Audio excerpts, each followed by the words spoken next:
Science communication, also known as SciComm, is all about making science accessible. It takes complex subjects and breaks it down into small, digestible chunks of information. Information which is presented using simple words which is applicable to a broad audience. I've seen firsthand just how important and powerful good science communication can be as a scientist, having presented my research both nationally and internationally. Using my experience, I'm sharing with you my top 5 science communication tips. Science communication is all about sharing scientific information. It's also an opportunity for you to learn and engage with others. This is why it's so important to think about your purpose before you start communicating. For example, do you want to share the latest scientific discovery or become a voice in your field? Regardless of what it is, it's really important to think about your purpose and think about what it is you want to communicate. Remember, be mindful and respectful that your audience might have different perspectives and different levels of knowledge which may differ from yours. Also, their reasons and motivations for interacting with you and your science communication may also vary widely. Keep it simple.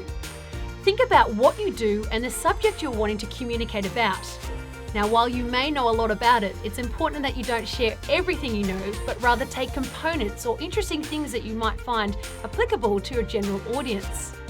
Remember, avoid the use of jargon and use simple words to convey your message without having to dumb it down. So for example, as a scientist, I collect humpback whale lung microbiota.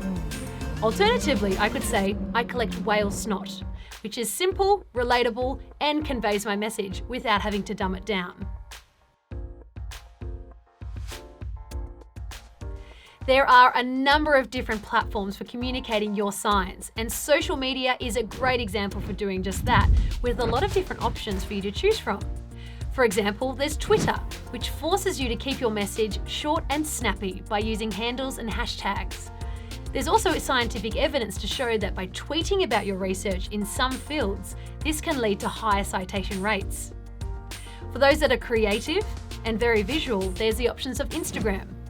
And for those who'd like to tell a little bit of a longer story, options like Facebook or websites or even blog posts and LinkedIn provide great options. It's all about finding the right one that works for you. Another great tip is to think about having a separate professional and personal account. This way you can separate your work or study time from that of your break time.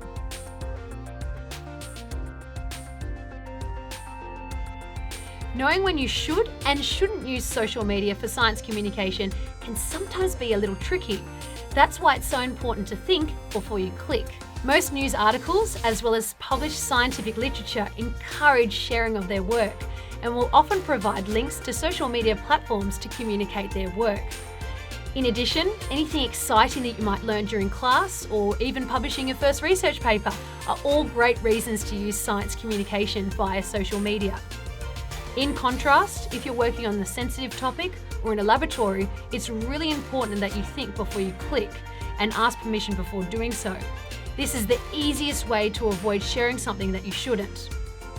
As well as this, if you're working with people and you're taking photos or even working in schools, it's always polite and respectful to ask their permission before sharing faces online. Have fun with it, take breaks, and remember, be you. Science communication is such a great tool for connecting with scientists and, most importantly, non-scientists. It's also an opportunity for you to learn, network, and have your voice heard internationally. Remember, it's always a good idea to be respectful and always be kind online.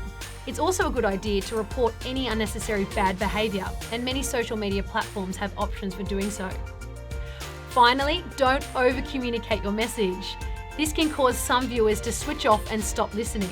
It's all about striking the right balance. There's also a chance you might find that science communication just isn't for you, and this is completely okay. It's all about finding what works and what doesn't work, and this can take time, just as it can take time to build your audience and learn who your audience is.